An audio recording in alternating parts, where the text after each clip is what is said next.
আপনাদের দৃষ্টি আকর্ষণ করছি বিনয়ের সঙ্গে আজকে যে মহান নেত্রীর প্রতি শ্রদ্ধা জানাতে, তার জন্য মহান আল্লাহর দরবারে মাগফিরাত কামনা করতে এবং জানাজায় অংশ নিতে আমরা এখানে সমবেত হয়েছি।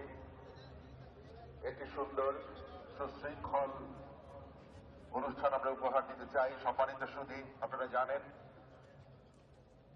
দেশ বিদেশের অনেক গণ্যমান্য ব্যক্তিবর্গ আজকে এখানে আসবেন এবং আপনাদের মতো ত্যাগী জনতা যারা এই মহান নেত্রীর প্রতি শ্রদ্ধা জানাতে এখানে এসেছেন, আমাদের সবার সম্মিলিত প্রয়াসে আজকে আমরা মহান আল্লাহর দরবারে তার মাগফিরাত কামনা করব।